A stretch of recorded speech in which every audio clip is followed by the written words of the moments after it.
मैं तुमसे कहता हूं स्वार्थी बनो, क्योंकि तुम्हारे स्वार्थी बनने में ही परार्थ की संभावना है। इस स्वार्थ शब्द बड़ा प्यारा है, गंदा हो गया, गलत अर्थ लोगों ने दे दिए। स्वार्थ का अर्थ होता है स्वयं का अर्थ। अपने भीतर के अर्थ को जो जान ले, स्व के बोध को जो जान ले, वही स्वार्थी है। तुम अगर स्वार्थी हो जाओ पूरे पूरे और तुम्हारे भीतर अर्थ के फूल खिले, आनंद की ज्योति जले, रस का सागर उमड़े, तो तुमसे परार्थ होगा ही होगा। इसलिए मैं सेवा नहीं सिखाता, स्वार्थ सिखाता हूं। शूलपाणि शंभु शशिशेखर पूष दंत भित दक्षाध्वर हर अहिबुर धन्य स्थाणु दिगंबर पाश विमोचन हर शिव शंकर वीरभद्र गिरिधन्वाईश्वर अष्टमूर्ति पशुपति विश्वेश्वर सोम भर्ग सर्वज्ञ गिरीश्वर पाश विमोचन हर शिव शंकर। मैं ही पर्वत मैं ही सागर,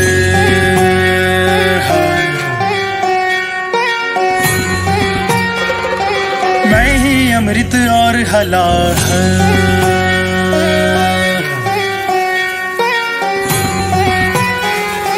मैं ही पर्वत मैं ही सागर, मैं ही अमृत और हलाहल, मैं ही विषधर खुद को मथता हर मंथन में मैं ही मैं हूँ,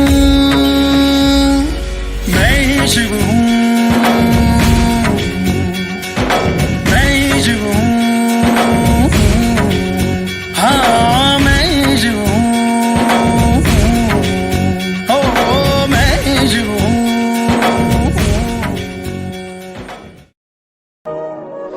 अज्ञानी तो मैं कहता हूं सुकरात जैसे व्यक्ति को, जिसने अपने मरने के पहले कहा कि मैं सिर्फ एक ही बात जानता हूं कि मैं कुछ भी नहीं जानता। यह है अज्ञान। मगर ऐसा अज्ञान ही तो ज्ञान का पहला चरण है, जो ये कह सके कि मैं कुछ भी नहीं जानता। प्रेम आत्मा का भोजन है। प्रेम आत्मा में छिपी परमात्मा की ऊर्जा है। प्रेम आत्मा में निहित परमात्मा तक पहुंचने का मार्ग है। उसके बिना जो जीता है भूखा ही जीता है। उसके बिना जो जीता है वो क्षुधातुर ही जीता है। प्रेम और भी गहरी श्वास है और भी अदृश्य। वो आत्मा और परमात्मा के बीच जोड़ है। जैसे शरीर और अस्तित्व के बीच श्वास ने जोड़ा है तुम्हें, वैसे ही प्रेम की तरंगें जब बहती हैं तभी तुम परमात्मा से जुड़ते हो। उस जुड़ने में ही पहली बार तुम्हें अपने होने के यथार्थ का पता चलता है। अभी तुम कहते हो मैं तुम्हें प्रेम करता हूं, तुम्हारे हाथ में है, चाहो तो करो, चाहो तो अलग कर लो। कल कह दो कि नहीं करता। लेकिन जिसके जीवन से वैर चला गया वो ऐसा नहीं कह सकता कि मैं तुम्हें प्रेम करता हूं और अलग कर लेता हूं। वो तो ऐसे ही कहेगा मैं प्रेम हूं। तुम चाहे भला करो चाहे बुरा करो, मैं प्रेम हूं। ये प्रेम मेरा स्वभाव है। तुम मुझे मारो तो, तुम मेरी सेवा करो तो, तुम आदर करो अनादर करो, तुम्हारा कृत्य अब अर्थ नहीं रखता। मेरे प्रेम में कोई अंतर न पड़ेगा। क्रोध को, लोभ को, क्रोध को, लोभ को मैं भस्म कर रहा हूँ।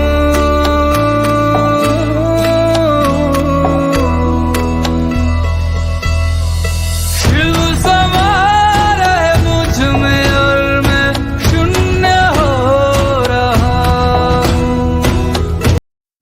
जिनका मुझसे प्रेम है उनको मेरे प्रति प्रेम प्रकट करने का एक ही उपाय है कि उसे बांटो, उसे दो। सन्यास की भनक औरों को भी सुनाई पड़े, ध्यान का परिणाम औरों को भी दिखाई पड़े। उलीचो, जितना तुम्हें मिले दूसरों को बांटो और दो। ध्यान के अतिरिक्त आनंदित होने का कोई उपाय नहीं। धन से कोई आनंदित नहीं होता। हां, ध्यानी के हाथ में धन हो तो धन से भी आनंद झरेगा। महलों से कोई आनंदित नहीं होता, लेकिन ध्यानी अगर महल में हो तो आनंद झरेगा। ध्यानी अगर नरक में हो तो भी स्वर्ग में ही होता है। ध्यानी को नरक में भेजने का कोई उपाय ही नहीं। वह जहां है वहीं स्वर्ग है, क्योंकि उसके भीतर से प्रतिपल स्वर्ग आविर्भूत हो रहा है। उसके भीतर से प्रतिपल स्वर्ग की किरणें चारों तरफ झर रही हैं। मेरा संदेश है, ध्यान में डूबो और ध्यान को हल्का फुल्का समझो, खेल खेल में लो। हंसीबा खेलीबा करीबा ध्यानम, गोरखनाथ का ये वचन याद रखना। हंसते खेलते ध्यान करो।